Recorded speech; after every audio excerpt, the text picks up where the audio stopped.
কারাগারে থাকা অবস্থায় আমাকে কোর্ট থেকে তখন ডিএনএ টেস্টের জন্য আবেদন করা হয় এবং পক্ষে এটা রিপোর্টটা আসে যেখানে আমি দোষী সাব্যস্ত হই না।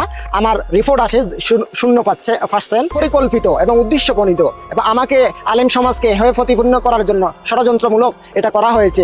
আদালতের ভিতরে আমাকে অনেক হ্যারাসমেন্ট করে, যেমন আমার ডান্ডা বেড়ি ছিল 2 পায়ে, 2টা ডান্ডা বেড়ি এবং মাঝখানে আমার কোমরে রশি ছিল এবং কি হাতে আমাকে হ্যান্ডকাপ পরিয়ে রাখা হতো। এখানে বিড়ি সিগারেট খোর যারা নিম্ন পর্যায়ে তারা পর্যন্ত আমাকে নিয়ে হাসাহাসি করে, থুতু পর্যন্ত নিক্ষেপ করে। 61 তার রেকর্ড দ্বারা 164 দ্বারা জবানবন্দি তার নেওয়া হয় এবং পরিবর্তিতে 22 দ্বারা জবানবন্দি নেওয়া হয়, যেখানে মেয়ে স্পষ্টভাবে স্বীকার করে যে সেখানে তার আপন বড় ভাই তাকে দর্শন করে এবং দর্শন করে বারবার করার পরে তার গর্ভবতী হয়ে যায়। বলেছেন যে ডিএনএ টেস্ট করা হোক, চ্যালেঞ্জ করতেছে। একটা মানুষ অপরাধী হতে চ্যালেঞ্জ করার কথা না। তার একটা মেয়ে প্রেগনেন্ট হয়ে গেছে, একজন ইমামের বিরুদ্ধে মামলাটা হয়েছে। কথাগুলো মনোযোগ দিয়ে শুনেন। আমি কোথায় কোন 11 বছরের সন্তান ধর্ষিতা হয়েছে কন্যা, কোনো যাচাই বাছাই দরকার নাই, বাস আলেমদের বিরুদ্ধে চারণ করা শুরু করলো। যাচাই করার পরে দেখা গেল নানায় কাম ঘটাইছে। নেত্রকোনার ঘটনা যখনই ঘটেছে তখনই আরেকজন ইমাম 3 মাস কারাগারে থাকার পর সে নির্দোষ প্রমাণিত হয়েছে। তার যে মেয়ের সাথে তাকে জড়ানো হয়েছিল সেই মেয়ের আপন ভাই তার সাথে কুকর্ম করেছে এবং দর্শন করেছে, আর সেটা হুজুরের উপরে ষড়যন্ত্র স্বরূপ ফাঁসিয়ে দেওয়া হয়েছে। 3 মাস হুজুরে কিভাবে কারাগারে ছিল, কিভাবে নির্যাতন সহ্য করেছে, রিমান্ডের নির্যাতন এবং পারিবারিকভাবে হেনস্থা সবকিছু আপনাদের মাঝে শেয়ার করব। এবং নেত্রকোনার ঘটনাও সেম হুজুরের সাথে এমনটি ঘটছে। 3 মাস পরে কেন, ইতিমধ্যে আমরা জানতে পেরেছি ডিএনএ টেস্টে হুজুরের মুক্তি মিলতে যাচ্ছে এবং সে মেয়ের না ফেসে যাচ্ছেন। আসুন না টেনে শেষ পর্যন্ত বিস্তারিত। আমি মুজাফফর আহমেদ। আমার সাথে ঘটনাটা ঘটে 2024 সালের 24শে নভেম্বর আমার সাথে এই ঘটনাটা ঘটে এবং আমার নামে থানাতে মামলা হয় এবং কি হচ্ছে ডিসেম্বরের 26 তারিখ 2024-এ আমি কারাগার থেকে আমি জামিনে বের হই এবং কি হচ্ছে আমার তখন ওই কারাগারে থাকা অবস্থায় আমাকে কোর্ট থেকে তখন ডিএনএ টেস্টের জন্য আবেদন করা হয় এবং আদালত এটা আমলে নিয়ে যায় এবং আমলে নিয়ে যাওয়ার জন্য 22/12/2024 তারিখে আমাকে ডিএনএ ল্যাবরেটরিতে মালিবাগে প্রেরণ করা হয় এবং প্রেরণ করার পরে এই ডিএনএ রিপোর্টটা আসতে আসতে প্রায় মে মাস হয়ে যায়। মে মাসের 20 তারিখে ডিএনএ রিপোর্টটা আসে এবং 20 তারিখে আসার পরে তখন আমার পক্ষে এটা রিপোর্টটা আসে যেখানে আমি দোষী সাব্যস্ত হই না। আমার রিপোর্ট আসে 0% এবং কি এখানে হচ্ছে আমি কোনো দরাচোয়ার বাইরে যখন আমি ছিলামই না, কন্ডটা গটিয়ে নেই, তখন আমি এটা একটা পরিকল্পিত এবং উদ্দেশ্যপ্রণীত এবং আমাকে আলেম সমাজকে হয়ে প্রতিপূর্ণ করার জন্য ষড়যন্ত্রমূলক এটা করা হয়েছে। এটা আমি পূর্ব থেকে ছিলাম এবং আমাকে প্রচুর চাপ প্রয়োগ করা হয়েছে এবং চাপ প্রয়োগ করে আমাকে সর্ব অবস্থায় স্বীকারোক্তিমূলক জবানবন্দি দেওয়ার জন্য তারা অনেক আমাকে হেয় প্রতিপূর্ণ করে এবং আদালতের ভিতরে আমাকে অনেক হ্যারাসমেন্ট করে, যেমন আমার ডান্ডা বেড়ি ছিল 2 পায়ে, 2টা ডান্ডা বেড়ি এবং মাঝখানে আমার কোমরে রশি ছিল এবং কি হাতে আমাকে হ্যান্ডকাপ পরিয়ে রাখা হতো এবং তার উপরে একটা মোটা রশি লাগানো হতো 2-3 হাতের এবং লাগিয়ে এটাকে বিভিন্ন কোর্টে যখন উঠানো হতো তখন এভাবে উঠানো হতো। ডিএনএ ল্যাবরেটরিতে ঢাকা মালিবাগেও এইভাবে নিয়ে যায় এবং আসা হয়।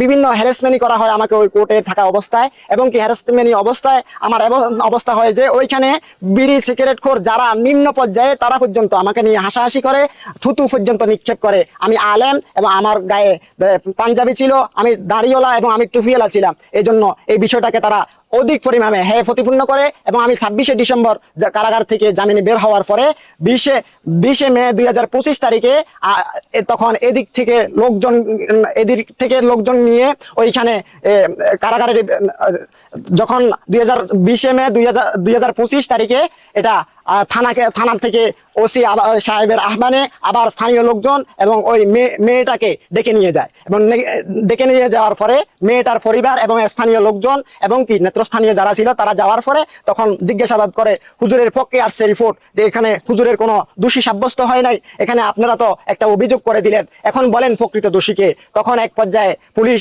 মেয়েকে জিজ্ঞাসাবাদ করে, জিজ্ঞাসাবাদ পর্যায়ে নিয়ে যাওয়ার পরে 61 তার রেকর্ড দ্বারা 164 দ্বারা জবানবন্দি তার নেওয়া হয় এবং পরিবর্তিতে 22 দ্বারা জবানবন্দি নেওয়া হয়, যেখানে মেয়ে স্পষ্টভাবে স্বীকার করে যে সেখানে তার আপন বড় ভাই তাকে দর্শন করে এবং দর্শন করে বারবার করার পরে তার গর্ভবতী হয়ে যায়।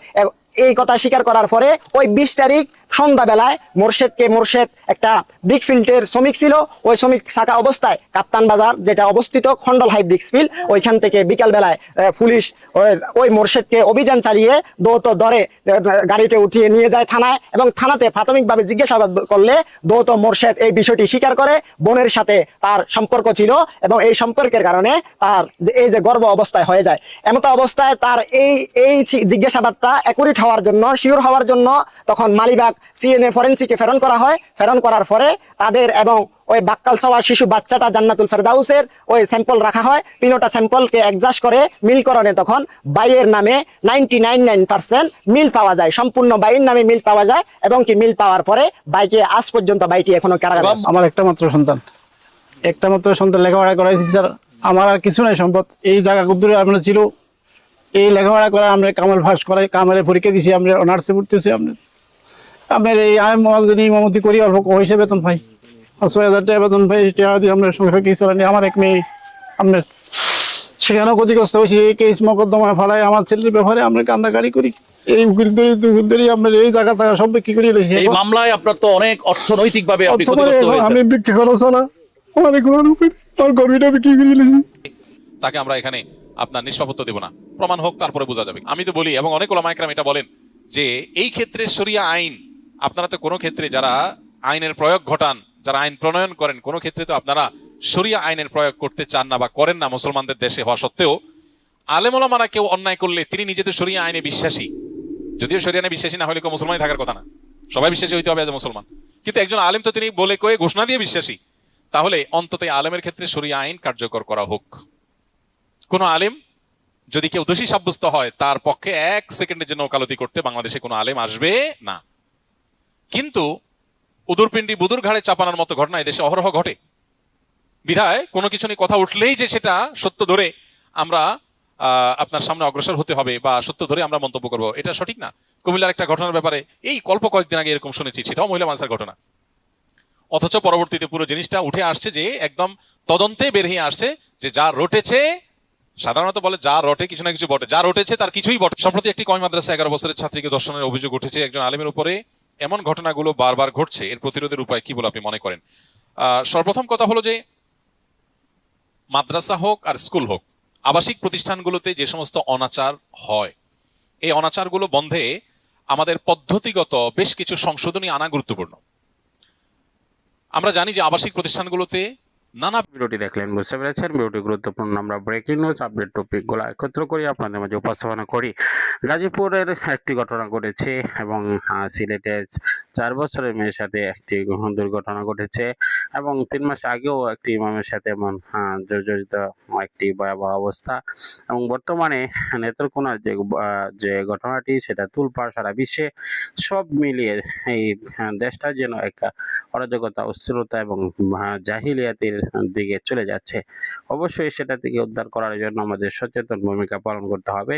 আমরা যেভাবে নিরাপদ থাকতে চেষ্টা করব, অন্য কেউ নিরাপদ